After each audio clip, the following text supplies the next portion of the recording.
Welcome to Black People Love Paramore, a podcast to try to help Black people feel seen. Please feel free to donate to the show at the link in the show notes. And please rate us or write us a review on Apple Podcasts and Spotify. 5 stars only because we are 5-star bitches. Word to Yo Gotti. If you are watching on YouTube, please like, comment, subscribe, and all of those things. Additionally, I have a new podcast called Glass House by Sequoia Holmes, and you can find that anywhere you listen to podcasts. I'm your host, Sequoia, and today, joining me to talk about rom-coms, we have producer and co-host of the music podcast Broken Record and new podcast, Started from the Bottom, Justin Richmond. Justin, thank you so much for joining. Tell the folks a little bit about yourself. Man, well, look, I feel a little bit like a fraud being here because I got to be real. I don't like Paramore, which is like makes me feel like we're getting off on the wrong foot. No, not off on the wrong foot at all. I don't know. I think I respect your taste. I respect what you're doing, though. So most of it.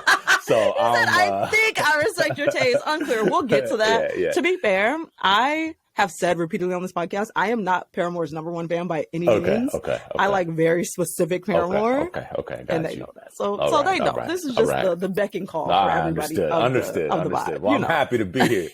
I like Black People Love Paramore way more than I like Paramore. So there we go. Look at that. Yeah. I love that for myself. Thank you. Okay. Do you have anything you want to tell the folks before we jump into? Yeah, my new podcast, Started from the Bottom, comes out March 14. We're dropping with 2 episodes. It'll be me in conversation with Malcolm Gladwell that we taped live in Brooklyn a couple weeks ago. And then the other episode coming out that same day is with Charlamagne the God. And we got everyone from Charlamagne to Susie Orman, Black Dot. It's pretty crazy. So it's going to be a good show. And yeah, I'm excited to share it with the world. Justin out here with the big names, y'all. Hey, that's heavy. I don't play. That's nothing like... Hey, right. No little shit around here. Big shit only, okay? I don't come to play. That's it. Don't come to play at all. No. Respect. I respect that. Mm-hmm. Before we get into talking about rom-coms, we have In My Defense. In My Defense is our segment where we bring one of our unpopular opinions and defend it for you all. So this week, I really wrecked my brain. I think I've bled it dry for y'all. I've told y'all every unpopular opinion that I'm willing to say publicly. I want the ones that aren't public. I will likely start a Patreon, and you can find the ones that are not public behind the paywall. But I thought we might get one today. Oh. Nope, not getting one. I'm too scared of the internet. Okay, but Justin, do you have an In My Defense this week that you would like to share? It could be something that you don't want to share publicly that we'll take anyway. I was gonna go real controversial with something that I also didn't feel comfortable sharing publicly because I'm also scared of the internet and particularly this person's fans. But I decided to switch it up, and I decided because we're taping this a couple of days after Chris Rock's Netflix episode, I gotta say from day one, I'm Team Will, man. I'm not saying he was right, but I definitely don't think he was wrong. I don't think he was wrong. 100% That's the whole thing. Don't think Will was wrong. And I agree with you. And I think Chris was all wrong. So. I don't know. I feel you. Yeah. My whole thing is like when you open your mouth to speak about somebody else, you leave it up to them to react however it is that they want to react. You know, so what Will wanted you to do? You never know how you would never walk up to someone and just say something wild about their partner because you know that could end poorly. But just because you're on stage at the Oscars and you know this man 30 years and you know his reputation, you think you can say something. And sometimes we learn the hard way. You calculated wrong. You miscalculated. Right, miscalculations. And so, and then it was like the whole time people were like, he only did it because it's Chris Rock. Like, he only did it because it's Chris Rock. Like, and look at Will versus Chris Rock. They're making it as if Will Smith's like Mike Tyson. I'm like, let's think about it the other way. Would Chris Rock have said that about Puffy's partner? Like, if Puff was in the audience. Would he have said that about Puff? Would he have said that about Mike Tyson's wife if she was in there? Wow. No, because Will has a reputation. We all know Will's cool. We all know Will ain't gonna do nothing. So he thought in his mind, I'm safe. I'm gonna. And sometimes you get tired. Will Smith's been keeping it together a lot of years. Yeah. He got tired, man. He thought shit was sweet, and he found out the hard way. He wasn't gonna say it to Puffy. You found out from a nigga from Philly. Now you forgot where he was from. You forgot. So you forgot where he was from. He didn't forget clearly. No. It came out. So that's my. I don't know. I guess that's my. It doesn't feel controversial no more because you really agreed. So okay. Cool. I really agree. Like I don't know. Yeah. It made sense to me. If I was Chris Rock, I would have apologized. Like, I got to be honest. Like, if I was at a birthday party for a friend and someone I'd known for 20 years was there, and and in toasting our mutual friend, I said something cross about his partner, his wife, and he slapped me, I'll be mad for a hot second. And then, you know what? Right. I'll be like, you know what? Hey, I probably shouldn't have said that. I'm sorry, dog. Right. You know what I mean? And we would have, right. whatever. But I would not have double, triple down. Spent a whole year talking more shit. So. No. Right. Maybe you should have just kept the wife's name out the mouth. That is really that simple. Man. Once the embarrassment passes, you kind of get that realization. Like, damn, I was talking about. I guess Chris didn't get that. So, there we go. That's how I feel. That's how I feel about it. That's a good one. That was a good one. I appreciate the actual controversy. That's good. It's been a minute since I actually said something controversial on here. All right. So I could give my other one too. I guess that I was going to give. Should I give my other? Oh, you just want to give a heavier one? Hold on, yeah, because I don't have one. It's not heavier. Oh, okay. Nah, okay. I don't know if you want to share it. I don't have one this week because I'm bled dry. I've told y'all everything. I really hesitate to say this, but just like I said, Will wasn't right, but I don't think it was wrong. Like, I don't think she's a bad singer. But I don't necessarily think Beyonce is a great singer. Really? Nah. Not a great singer? I don't think she's a bad singer. I don't know. But I don't necessarily know she's a good singer. Like, sometimes when I first hear, like, sometimes when Beyonce first, I was like, oh shit! Like, okay, I guess she's in tune. All right, I'm with it. But I guess she's in tune. Like, it takes me like a hot second to like adjust to whatever's going on the track. Wow! Yeah. You're not the first person I've heard say this, but every time I'm like, I don't know what y'all talking about. I really don't know what y'all talking about. Man. But I've heard other people say it too. So maybe there's something going on in y'all's ears that has a little bit more inclination than mine have. Because when I be listening to it, I be like, wow, this is the best thing. I'm ascending. Like, I'm elevating off the ground. Okay. Look, y'all go watch this on YouTube because Justin's face right now is taking me out. I've been, I've gotten some. I haven't lost any friends saying this, but I've definitely, I've had a few really be real upset with me. I've had a few. It's been a couple questions. Yeah, I don't know if we're as close anymore. Or before I came out with this thought, so hopefully people don't jump on me. I think she's beautiful. It means a lot to the culture, and is a wonderful human being as far as her image and persona and what she does and what she means for everyone. But yeah, that's how I feel about the singing, and that's down to personal preference. That's it. It must be. It must be down to personal preference because I don't know what you're talking about. But well, we gonna take it. We're gonna take it and leave it. Yeah. Okay. All right. Okay, song of the week this week. I did bring a song, just a song that hit me in a grocery store, and I was like, wow, this one absolutely slaps. I forgot about this song. And it is Jimmy Eat World, The Middle. Oh. Do you know that song? Yeah. I like that. That was like a good one. I forgot. Yeah. I saw them when the song came out. Oh, you did? I saw them. Yeah. I feel like a lot of people saw Jimmy Eat World. Like, there's been a lot of people that are like, that's my first concert. I'm like, really? Yeah. I didn't realize. Yeah, that was one of my first big ones. Many people had real feelings. Yeah. Yep. Where'd you hear it? I heard it at Whole Foods. I was in Whole Foods. Man, when you hear, I tell you, I'm getting old enough now because like I hear songs in the grocery store. I might as well be at the club, man. I'm wilding now. Right? When I hear a good song in the grocery store these days, the exact same crazy. way. It's the best feeling 100%. I get all week. When I hear, I'm like, oh, 100%. You know? Yeah. No, literally, I'm in the grocery store like singing it out loud. And asking other people, somebody behind me started singing with me. Yes, other people. I'm talking to other people. Yo, like, motherfucker, I'm just trying to get my peaches and shit. Nah, you hear that shit? When's the last time you heard this? Listen. When's the last time you heard Jimmy? Oh okay, my God, please. Yeah, that's right. I'm the same way. Yeah. I feel that. Okay. Somebody started singing with me, and I was really excited about it. They were behind me, and I was like, wow. Like, you get me. It was so funny. It was a good time. So funny. A good time. What song you got, Justin? What you bring for us? Well, I've been hearing the song for years, but I guess I just hadn't heard it recently. Deborah Cox, Nobody's Supposed to Be Here. That came on the radio the other day.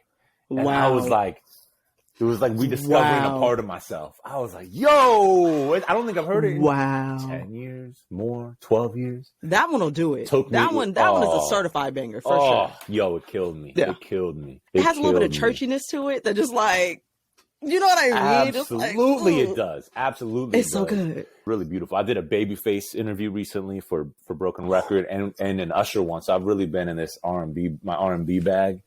And then that song came on and I was like, it just was like, That's a I felt fantastic it in one. my soul. Literally, this weekend, me and my boyfriend did not leave the apartment. We sat and watched Usher music videos. Yeah. Just like from pretty much his entire timeline of being famous.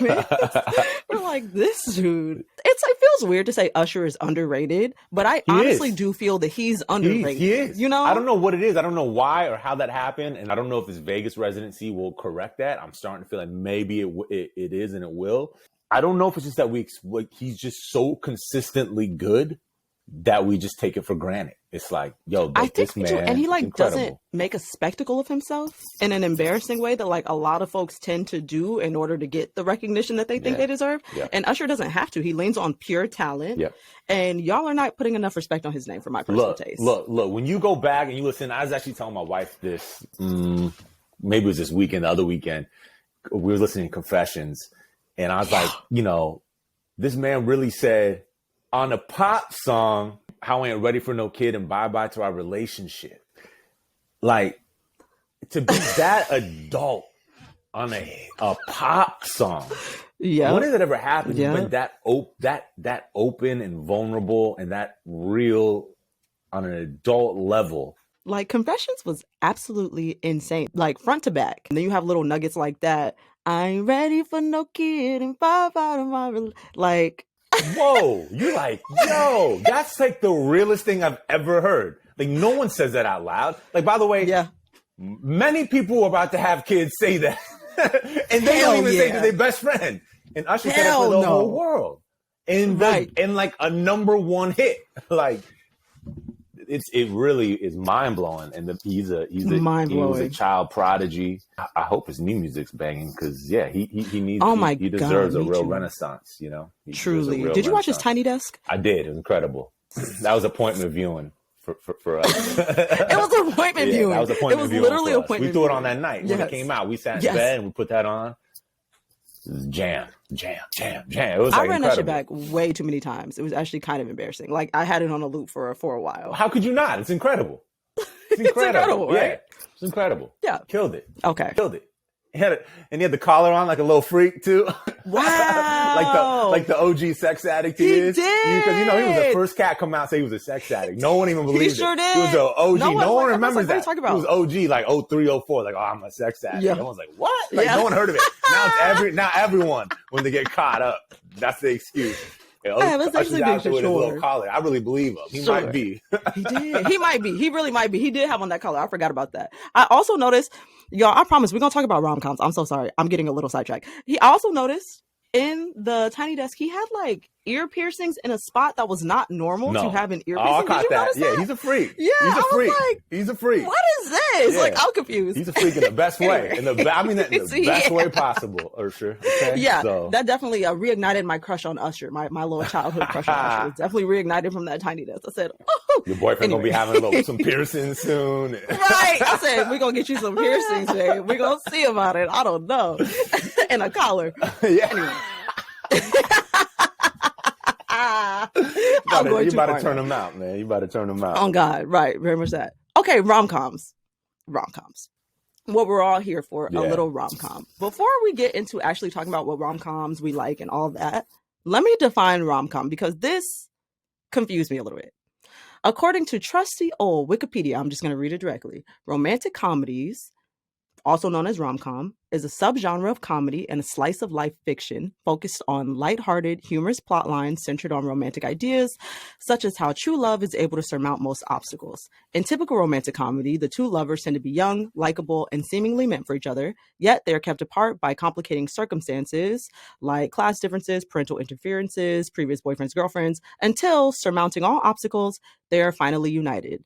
A fairy tale style happy ending is a typical feature. Romantic comedy films are a certain genre of comedy films, as well as romantic films may also have elements of screwball comedies. However, a romantic comedy is classified as a film with two genres, not a single new genre. So that is the portion that kind of threw me off a little bit. Okay. It being a film with two genres and not just one new genre, I was like, I don't like that definition. You think it was a whole new genre? Like that's how I feel about it. Even watching this definition, I'm like, I don't take this. I don't agree. Obviously, that is the truth. I just don't agree. But because I guess it's like a subgenre. Because I feel like we think in culture at large, I feel like we think about the rom-com as sort of like coming out of the 80s and sort of coming of age in the 90s and sort of tailing off the 2000s. You get kind of your late entries to the genre. You know what I mean? Right. And I do think that if you look at that, like that is, I think that did establish a new genre. But I do think, but what it is right about is you can go back. There was kind of this kind of stuff like in the day, like Roman Holiday or like Audrey Hepburn or whatever, Audrey or Aubrey, whatever her name was, Aubrey Graham, Aubrey Hepburn, right? You know Aubrey Graham, right? And was Cary Grant and stuff. So it's like I think there were like those like kind of romantic kind of things. Maybe even like a Singing in the Rain or I don't know, that kind of stuff. I guess even though that's a musical too. But yeah, I do think the rom-com specifically that is a genre. I would never call Singing in the Rain or Roman Holiday or Some Like It Hot, these old school classic films. I would never call those rom-coms. Exactly. So you understand what I'm saying. You totally understand. We're on the same page because while, those movies have elements of both romance and comedies, I would never call lots of films rom-coms. Yeah. And okay, I polled my Instagram as well as the show's Instagram, Black People Love Paramore's Instagram. And I asked folks, what are your favorite rom-coms in preparation for this episode? I was going to come on here and drag y'all fans because the answers were wild to me. Like y'all people said Bridesmaids. To me, that is not a rom-com. I don't consider Bring It consider On. It. I don't either. Bring It On, not a rom-com. Clueless, not a rom-com, in my opinion. But given the definition I just read, they are. So I'm like, you know what? Maybe it's just me. Maybe I'm no problem. But I'm like, those are not rom-coms. Those are comedies with an angle that has a romance somewhere sprinkled in. Yeah, I don't. I think like there's a thing. There's like also like Clueless, maybe more like coming of age is more coming. It's coming of age, definitely coming of age. Like I was thinking about this too. I was thinking about like. Because I was telling someone I was coming on here to talk about it. They're like, man, like rom-coms, like what? Black people don't love rom-coms? I was like, yeah, I guess. And they're like, what about like The Wood or like this one or that one? I go, I love The Wood. That's coming of age. Think about it. That's more coming of age. That's more. The Wood is coming of age. Closer to Clueless than it is like, it's not a rom-com. Certainly. But it gives you the same feeling. Definitely. Those coming of age comedies give you the same feeling as a rom-com. Going back to, what's it called? To Fast Times at Ridgemont High, to The Wood, to like Superbad, or whatever. Like, I was going to bring up Superbad. So also in preparation for this podcast, I asked my boyfriend just his favorite rom-coms and he mentioned Superbad and he was like, most people would not put that in the rom-com genre. For reference, my boyfriend's a TV writer, so screenwriting is like his thing. He's like, most people won't put this in the rom-com genre, but it absolutely is a rom-com between two best friends. It's like they have a romance, and it is definitely like a rom-com on two best friends. Okay, but he's overthinking it because but then like Lethal Weapon's a rom-com between Mel Gibson and Danny Glover. Nah, man, I don't know, because then you could put any 48 Hours with, you know what I'm saying, with Eddie, and it's like it's. I mean, he's right, but it has to be explicit. I agree. Romance, I agree. And that has to be the plot point. Like Lethal Weapon, you could say Mel Gibson and Rene Russo, but again, that's kind of like a B or C line. Like it's like it's not the. That's what I'm saying. Yeah. Y'all talking about like C line stories, like within the no, that's not a rom com. No, it's got to be the primary characters. The primary, exactly. That's exactly how I feel. And so the definition definitely broadened my horizon for rom coms, but I still feel like we have a good grasp on what an actual rom com is. So I'm curious, what's your favorite rom com? The Trinity. Of course, there's like all these other answers. Like, man, come on, stop. There's three rom-coms that matter, and then there's two more that are like in the realm, but just not quite reaching the level. But there's three that matter, and that's When Harry Met Sally, Sleepless in Seattle, You've Got Mail. Boom. Okay. The Alpha and Omega. That's it. Boom. Like, don't even. That's the Holy Trinity right there. And what are the two that don't make the cut but almost do? We get two honorable mention entries from Julia Roberts with Pretty Woman and Notting Hill. Okay. So you are a classics rom-com type guy. That's the vibe. Give me the classic. Give it to me raw. That's it. Like Nora knew how to just like Nora Ephron, who did the three that really matter, and with Harry Met Sally, I think really kicked it off as a genre, make it a genre, make it a thing that the 90s just becomes like, they're just churning out rom-coms.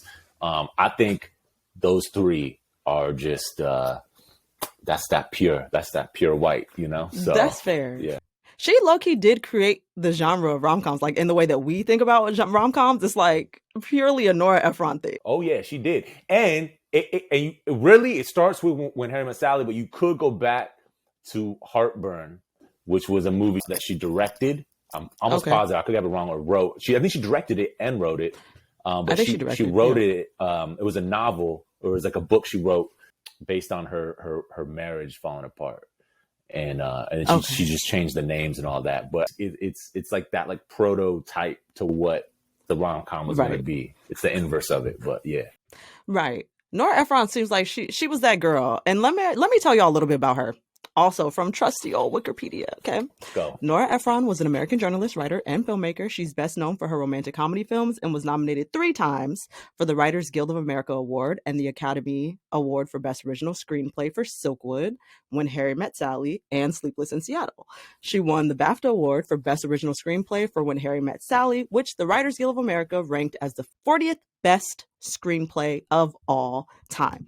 Do you know how hard it is for like a fucking rom-com to be named one of the best screenplays of all time? If you have like the 200th best screenplay of all time, like you're incredible. Like, I mean, think about all the movies that have been written. Like, there's been amazing. The 40th, and I'll tell you, I read the script. There's a book that is just the script. I read that recently, and that's how deep I am on it. And it's incredible. You're really in here. It's incredible. It's incredible. It's incredible, and you really see, like, obviously, like, there's some very charismatic people. And When Harry Met Sally, between Billy Crystal, who's really at his peak at the moment, and you got Meg Ryan. Meg Ryan, thank you. I was slipping on Meg Ryan. Yes. Clearly super charismatic, she's on the come up. But it's like so much of those movies, what I got from reading the scripts, it's Nora's words, man. The way if you read those scripts, you're like, it's all there, man. It's incredible. Okay. It's incredible. She wrote a lot of things. So like aside from films too, like she was a writer overall. So her like grasp of words, I'm sure, was very, very strong. I would be interested to read the script. Honestly, I can't lie. I've never seen it. Wow. I've never seen When Harry Met Sally. Wow. So that's embarrassing on my part. But I did plan to watch it specifically for this episode. I did not get there with my whole, Usher. You got it. You played yourself. Don't worry though. When you do it, like, you should do it tonight. Like, I don't know what. Clear your schedule. Because you're really clear your schedule. Making me want to put it on tonight. Tell me what you like about it. Like, what is it that does it for me? You? And this is generally what I think is great about the rom-com. It allows you to explore feelings in a very safe space, because you at the end of the day, not much is gonna go wrong, right? Like, it's gonna be resolved one way or another. Even if it's resolved, even if the bad thing really occurs, there's some resolute. Like, you leave feeling good, even if they don't end up together. You leave feeling good, and so. It allows you, and I think the best ones, and I think there's some ones we could talk about where they don't really do this, but the best ones, what they really do is, it unlike just a drama, is it allows you to explore what you do in a drama, all the fraughtness of life in this super safe space. So if you're feeling raw and vulnerable, you can throw on a rom-com and work through a lot of things, but without really like killing yourself to do it, Wait, no, like this, that was an incredible reason. I was not expecting that level of reason at all. That was a fantastic reason. That's actually really, like, it's really good because, as me personally, I also very much enjoy a resolute ending. Yeah. Bring me to a resolution, the safe space of it all. Maybe that is why I enjoy, like, watching stuff from, like, childhood, even the same reason. It's like a safe space to explore feelings, because nostalgia definitely does evoke like certain feelings. And I feel like rom-coms often have that little feeling of nostalgia to them that often allows you to get into yourself a little bit. Absolutely. Absolutely. And it gives you like the other benefit of, like, because I was born the year When Harry Met Sally came out. I was actually born the same month it came out. So maybe that was in the stars. You know what I'm saying? Come on. But, right. Then by the time You've Got Mail came out, I remember I did rent that at the Hollywood Video and all that. So by that point I was able to see it. But the first two I kind of missed in terms of like when they were brand new. But from the vantage point of being a little young for those movies when they came out, like, you also get to, the benefit for us is like we get to now compare our lives against kind of like this other like generation and sort of see like, this is normal, or this isn't normal, or that's true. Right. So this is just true across no matter culture, race, creed, era. Like there's certain truths about love that you realize from watching that I have from watching these, like, that everyone goes through that. Or this happens to everyone. And then there's other things where you're like, okay, that must be specific to that time. But that is a benefit when you look at the old ones. You're like, this is just what happens. Like, this is it. Like you think it was just you. Be like, nah, this is like everyone's experience, Right. Yeah. No, these reasons are like deep. Like these are like very legitimate reasons, like super deep, real legit reasons. Not like some, I don't know. It's just fun. Like, no. I mean, it is that too. Yo, it is just fun too. It is just fun too. Like you could just like any one of those movies, to be honest, you could just let like those performances wash over you, man. From Meg Ryan and Billy Crystal, Meg Ryan, Tom Hanks. You get a little Rosie O'Donnell thrown in there. By the time you get to You've Got Mail, you get some Dave Chappelle thrown in there. And it's just what a time. Oh, it's great. It's great. It is like a time capsule too, with like a level of timelessness to it. Like you said, that you can compare and contrast what's going on now, what's going on then. Oh, this is a universal theme that withstands the test of time versus this is something that's kind of collected in that little time frame, and it's fun to look back on it and experience it from a distance. Exactly. Now, see, there's a bad rom-coms. Now, it's not a bad movie, but it's a bad rom-com. There's Something About Mary. For a couple of reasons. And that movie was huge when it came out. There's Ben Stiller, Cameron Diaz. The famous scene is him having ejaculate in his hair. I feel like, what's his name from Kirk? Ejaculate in his hair. And she thinks it's hair cream, and she puts it in her hair, and she got like that like coiffed like thing going on. And it's like, it's real nasty.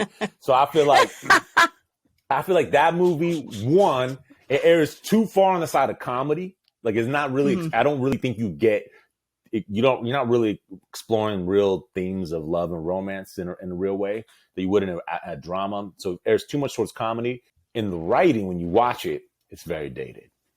From the same era. In the case of When Harry Met Sally and Sleepless in Seattle, those are actually even older. But you watch that and it's very dated. Yeah, like rom-coms, the good ones, they're gonna be a perfect balance of the two. Little more romance than comedy, but there'll be some lightheartedness thrown in. And the writing is going to be timeless and classic. 100%. I fully agree.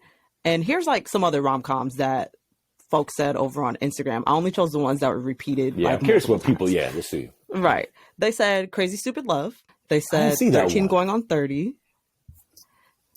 Forgetting Sarah Marshall.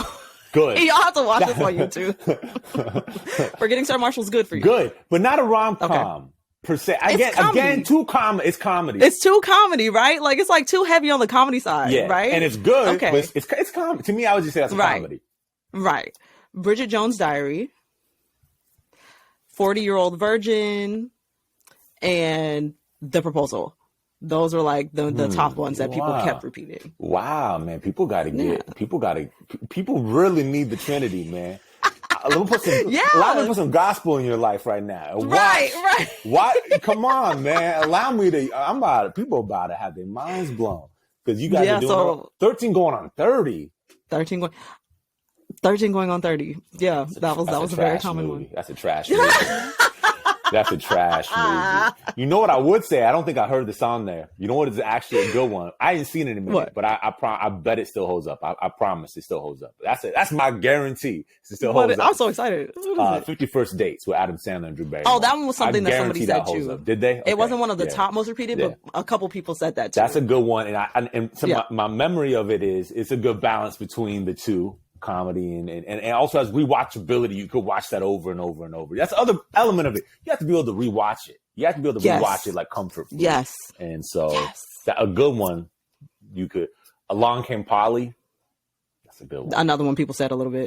People. That was like a couple. I find like now, because like we've mostly talked about ones that came out longer than a decade ago, and I find that now when folks are trying to make rom-coms, they're almost following the formula in a cheap way, like of a rom-com, in a way that feels devoid of good writing entirely. Like it's entirely leaning on this is how a rom-com goes. So like, it's not, it's giving nothing. Like it's giving nothing. It's a vehicle for jokes now. Like Yeah. in bad jokes, jokes that we've done over and over and over 100%. and over. Yeah, it's like, okay, I've It's seen. no longer human connection. It's just a vehicle for jokes. It's a vehicle for jokes. Like, let me get this off. Boom, boom, boom. Yeah. And it's like, and they're like, mid. Maybe there's a good. Maybe there's like a one really big laugh, like on a, like some like physical something or other happens. But man, physical comedy moment. Yeah.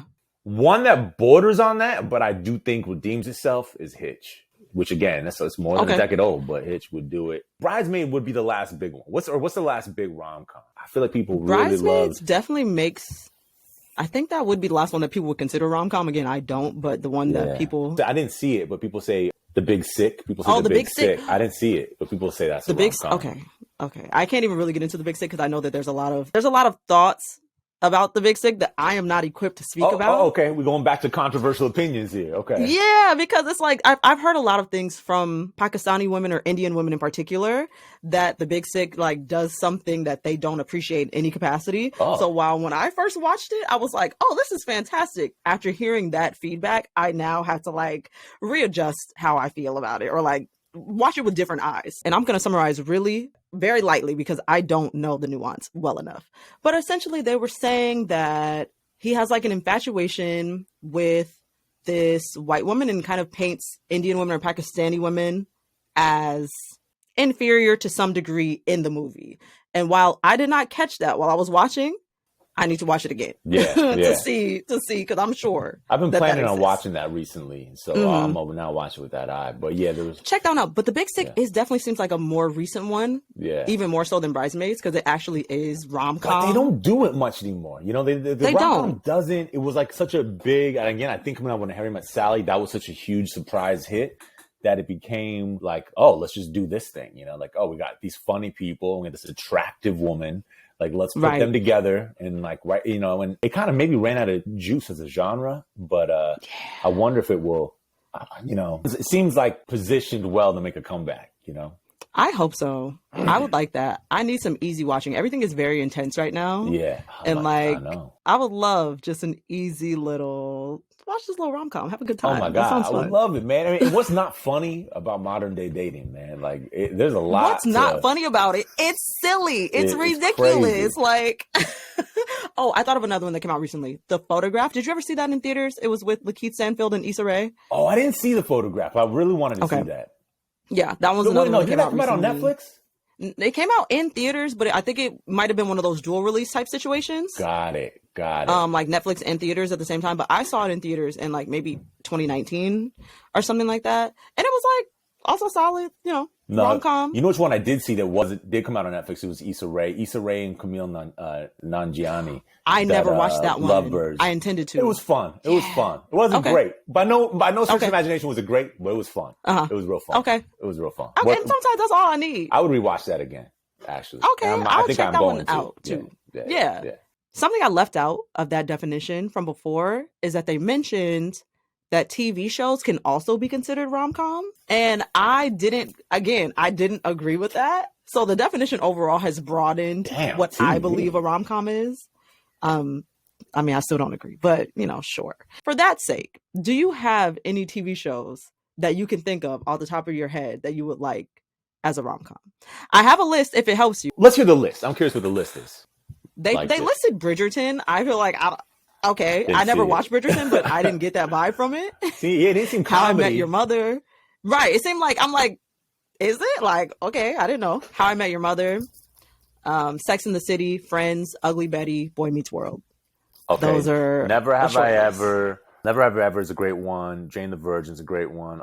Ugly Betty's a great one. Friends. Mm-hmm. I would throw Martin in there. Wouldn't Martin be a rom-com? See, if some of these are rom-coms, then Martin also would be, because I wouldn't categorize some of these anyways. Like Friends, I'm like, no. Sure. Right. It has the vibe.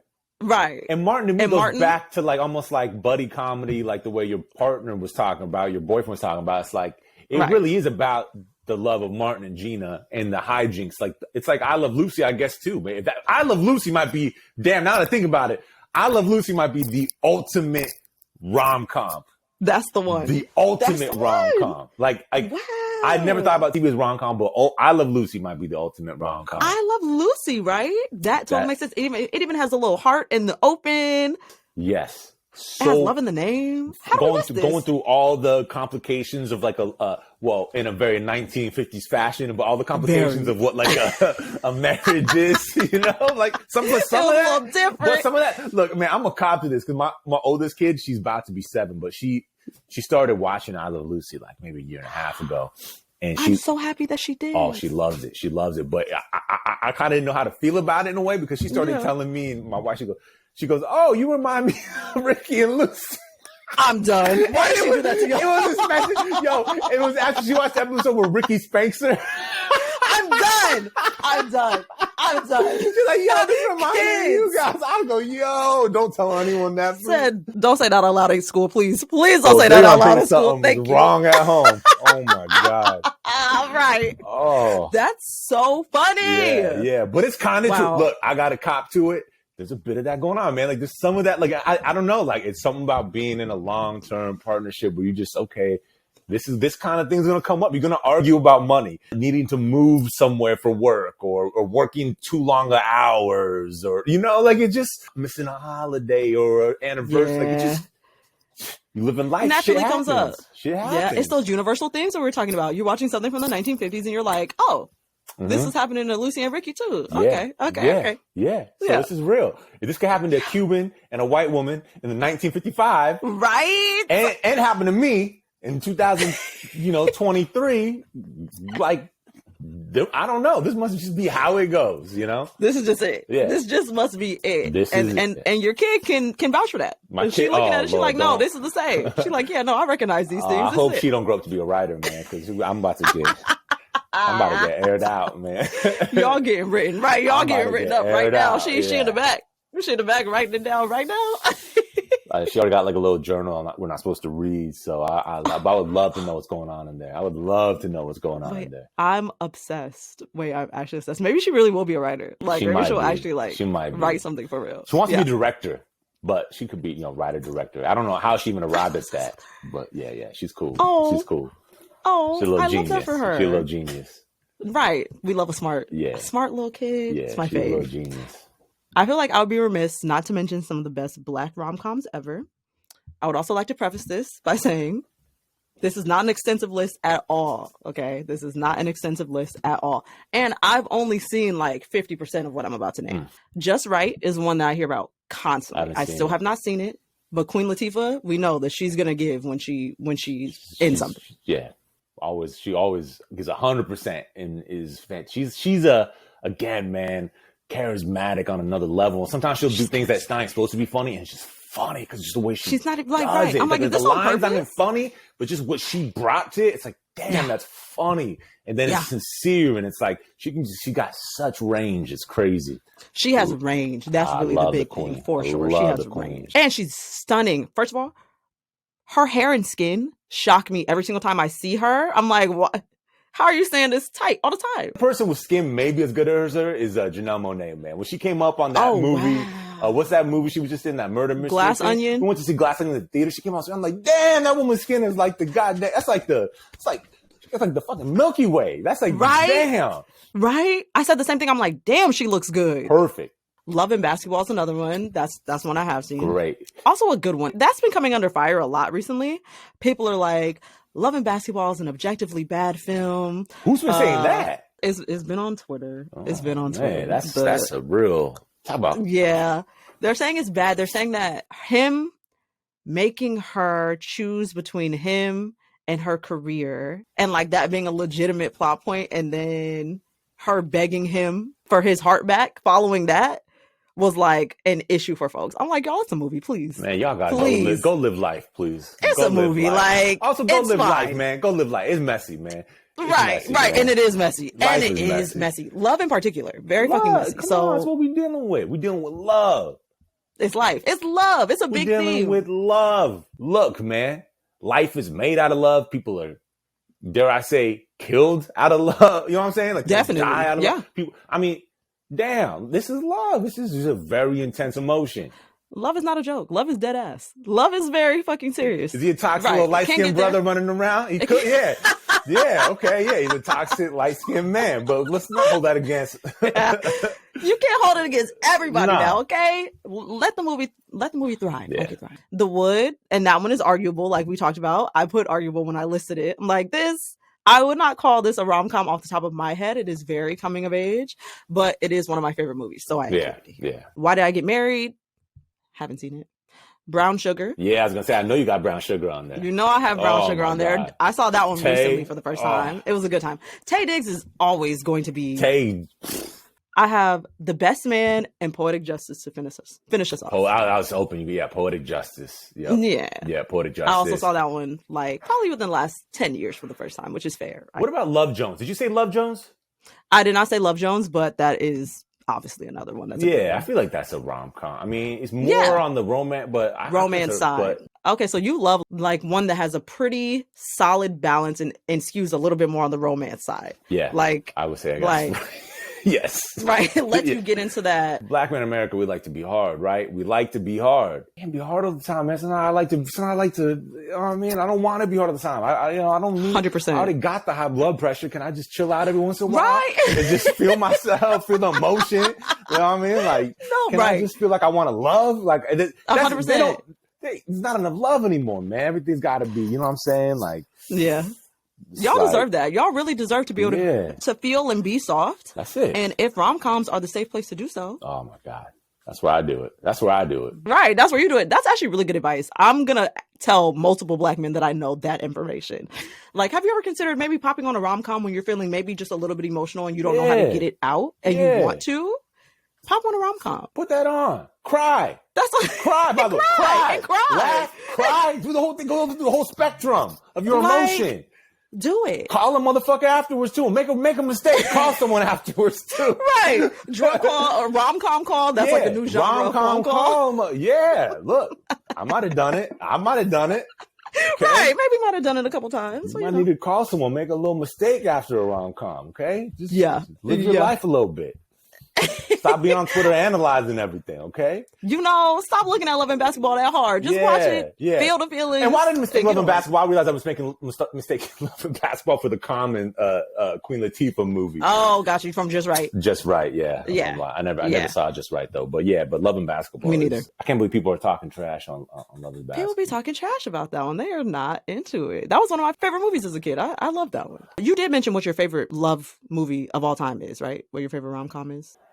It's the three. How can I? It's the trilogy. It's the Trinity. That's what it was. It's what can I say, man? That's it. I can't. It's like, how do I? It's not even 1A, 1B, 1C. It's like really. It's just those are the three. Those are foundational. Those are the movies I'll probably return to most in life. You know what I'm saying? So yeah, I'm going to have to just sit and watch those. Watch them. Boom, boom, boom. Watch them like right, that. Just back to back. The way that you talk about it, they really need to put you on payroll. If suddenly people start watching this, you need to get on payroll. Please. Because you have made a great case. I'm telling you, man. I'm so sad that Nora Ephron's gone. Dead or alive. She's one of the people, 100%. If I could, 3 people dead or alive you could have dinner with, it'd be it'd be Nora, it'd be Tupac, and it'd be Phil Jackson. And it'd be incredible. That is a hell of a roster to have dinner. It'd be incredible. Those people wouldn't even get along with each other. Oh, nah, they would. I think they would. You think they would? Oh, okay. Yeah. Oh, yeah. Everyone would be charmed by everyone. They'd be beautiful. Okay. It'd be beautiful. That's fair. I feel like Tupac would definitely like the other 2 people, and I think the other 2 people might think he's a little intense. I don't know. I think they would be charmed by Pac. Pac? You think so? Yeah, everyone loves Pac. Everyone loves Pac. I mean, I do personally, but I feel like people might find it a little intense. Everyone loves Pac. Everyone loves Pac. That's very fair. Very fair. Here's another question we'll throw at you. Who would you, if you could be anyone in life, who would you be? There'd be an argument for choosing Nora Ephron. The argument against choosing Nora Ephron is that she died of cancer at 17. A little too young, 71, 72. I wouldn't want that. So ultimately, I skew to Quincy Jones because it's nice. He's living a long, nice life, got great kids, got the whole thing, done it all. So, but when you look at Nora, she lived her life no one lived in a way. So almost no one's lived a better life than her, man. She knew how to enjoy it. She knew how to navigate an industry that was, I mean, if we think that media is a bad place for women now, if you can only imagine what media was for women in 1960 something, Hell yeah, 1960s when she started writing, like, and then she started writing a column just for women, and you know, people make fun of it, you know, it's like, but she did it, and then she makes the rom-com, and it becomes a punchline for, like, even though it's raking in money, it becomes a punchline in terms of a creative afterthought. It becomes the thing that nobody respects for pretty much, I would say, the entirety of her lifetime. She dies in 2012. Like, people look at the rom-com as lesser art, lower art. But really what she crafted was beautiful work from her heart. She did it her way. She directed it. How many women directors are there? So she wrote it, she directed it, and she did it her way. And she enjoyed life. I think she's one of the most incredible people. So I have a lot of love and respect for what she did. And I wish people would revisit her writings, her work, and not just think of it as like kind of fluff. Really put some respect on what she did, you know? 100%. And I feel like a lot of that disrespect or lack of respect that comes from that genre is that people feel that it's geared toward women in the same way that she had flack from her column that was specifically geared toward women.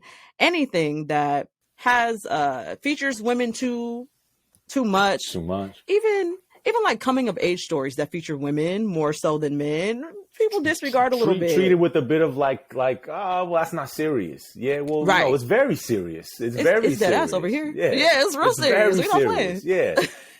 and to, you know, to really put yourself out there like that and be one of like the early people doing that kind of thing, like, that's incredible. You know, that's incredible.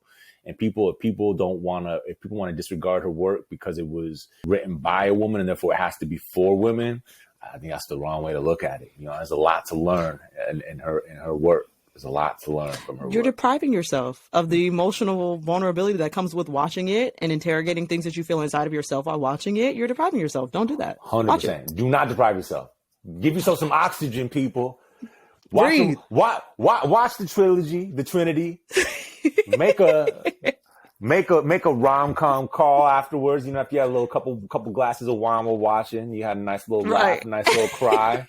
You know what I mean? Maybe make yourself a nice little dinner before you sit down and do it too. Make yourself something. Do something. Some veggies too. Put some vegetables on the plate too. You know what I'm saying? Make sure you get some broccoli. Okay, get some veggies and some broccoli. Thank you. Okay, thank you. Yeah. Thank you. Regarding television shows, there was a couple that are my personal favorites that I guess could fall within the rom-com comedy space. It is Love Life.